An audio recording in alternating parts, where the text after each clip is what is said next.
ये है मऊ में बाबा साहब की जन्मस्थली के पास। मेरा लाइव आने का कोई कारण था, मैं आपको बता दूं कि मैं लाइव क्यों आ रहा हूँ और हम क्यों आए ये मैं आपको बता दूं। मैं आपको जानकारी के लिए बताऊं, 1993 में मऊ में बाबा साहब के नाम से एक रिसर्च सेंटर बना और वो भारत का पहला रिसर्च सेंटर था जो बाबा साहब के नाम से एकमात्र। 2014 में उसको यूनिवर्सिटी बनाया गया, डॉक्टर BR अम्बेडकर सामाजिक विज्ञान विश्वविद्यालय बनाया गया। सामाजिक विज्ञान विश्वविद्यालय तो बनाया गया, लेकिन कुछ चीज़ें उसमें चेंज कर दी गई। उसका एक अपना मैनिफेस्टो था, संविधान था जब ये बनाया गया था। अब उसके बाद छेड़खानी हुई, बड़े पैमाने पर छात्रों की बड़ी शिकायतें हैं। मेरे साथ एक साथी जुड़ेगा, मैं आपको पहले ये बाबा साहब की स्टैचू दिखाता हूँ। बाबा साहब स्टैचू लिखा हुआ भी है, बाबा साहब अम्बेडकर राष्ट्रीय सामाजिक संस्थान, भारत रत्न बाबा साहब भीमराव रामजी अम्बेडकर जी प्रतिमा का अनावरण। और इसके पीछे आपको देखने को मिलेगी जो मैं आपको दिखाऊंगा,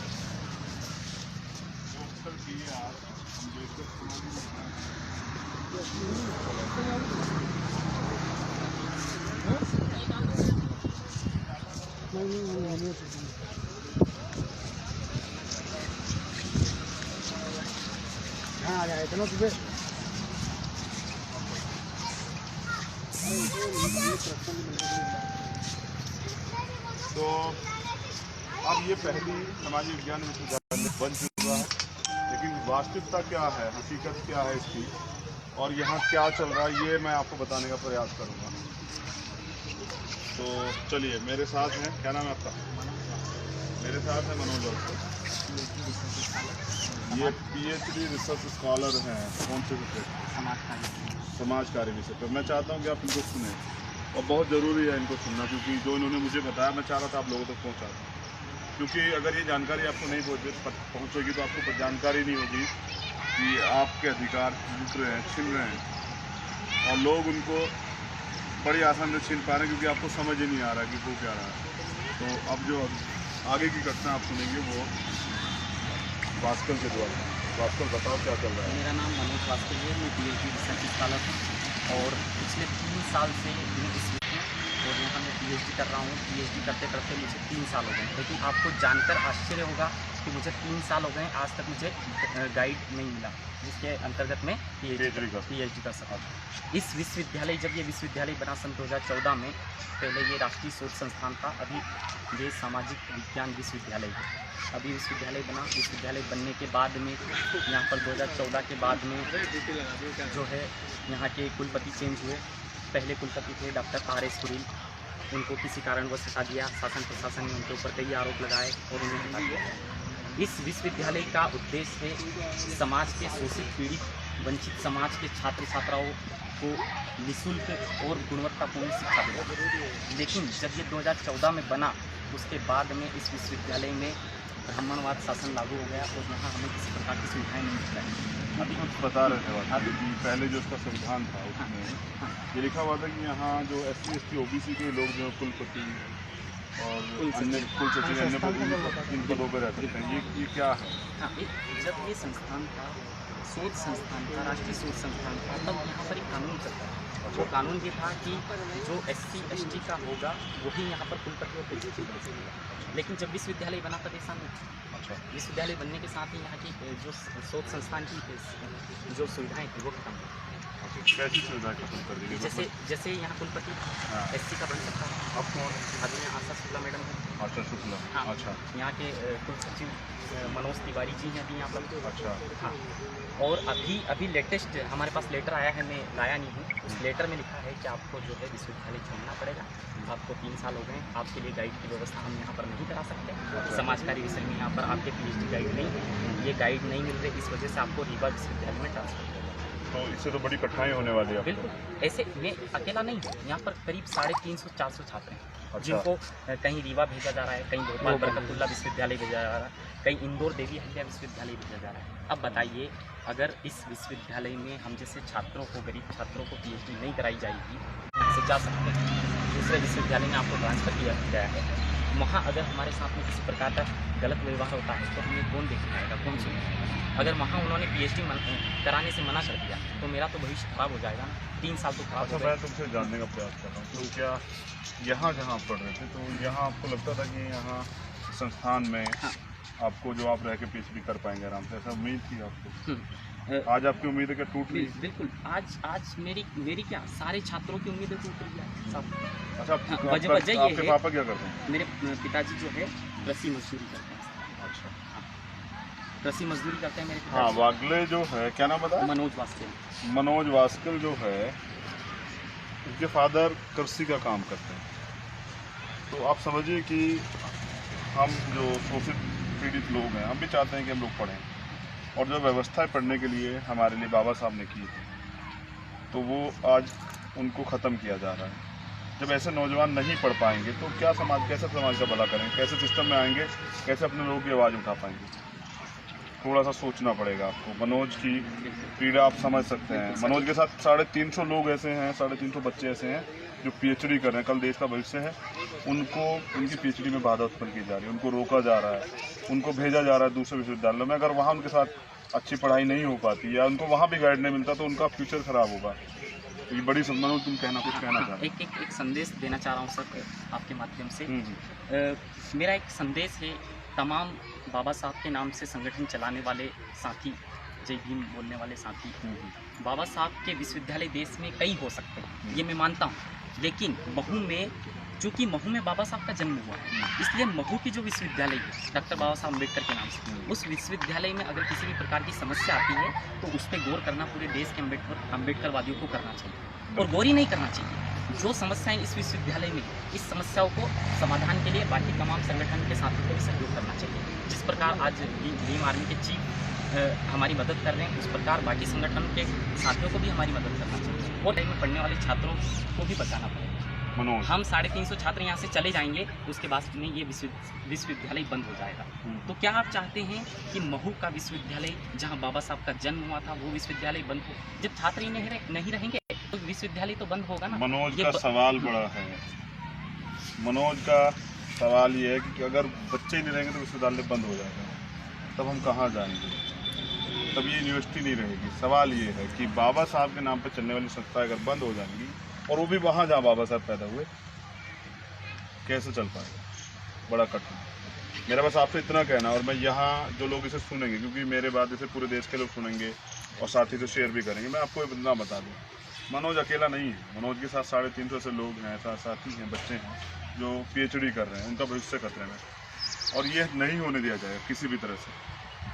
हमारी मांग ये है सर कि हमें यही गाइड उपलब्ध हो। इनकी मांग ये है, हमारी मांग यही है कि जो महू का विश्वविद्यालय है, वहीं पर हमें गाइड उपलब्ध कराया जाए, और हमारी PhD यहाँ पर 2 साल और बचे हैं, पूरा करवाया जाए। कमज़ोर बच्चों को इधर भेज के उनके करियर को नुकसान पहुँचाने के बजाय अगर आप यहीं PhD के लिए गाइड अवेल करा दें तो उनको मदद हो सकती है। मैं बस इतना कह देना चाहता हूँ, मेरे इस लाइव के बाद कोई ऐसा ना हो कि कोई अहंकारी ब्राह्मणवादी कुल सचिव या कुलपति हमारे छोटे भाई को परेशान करे। ये याद रखिएगा कि भीम आर्मी और सभी सामाजिक संगठन इनके साथ खड़े हैं, इनको परेशान ना किया जाए, इनकी मदद की जाए। अगर ऐसा करने को प्रयास करेगा तो याद रखेगा, हम संविधान को मानते हैं, लेकिन ऐसा ना हो कि मऊ बंद करना पड़े और मध्य प्रदेश बंद करना पड़े। सरकार को सोचना पड़े, हम अपने अधिकारों को छीनने नहीं देंगे। मैं चाहता हूँ इसे आप ज़रूर सुने, इस लाइव के बाद सुने, जो लोग अभी नहीं सुन पा रहे बाद में सुने।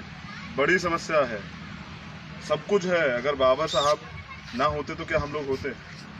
हमारा वजूद बाबा साहब से। सर एक और चीज़ थी, हाँ मनोज कुछ और कहना चाहते? अभी मुझे याद आया, हर वर्ष इस विश्वविद्यालय में अंतर्राष्ट्रीय संगोष्ठियाँ आयोजित की जाती हैं। इस बार भी अंतर्राष्ट्रीय संगोष्ठी जो है वक्ता यहाँ पर बुलाए गए, लेकिन अकारणवश और तत्काल जो है ये अंतर्राष्ट्रीय संगोष्ठी बंद कर दी। किसने बंद की?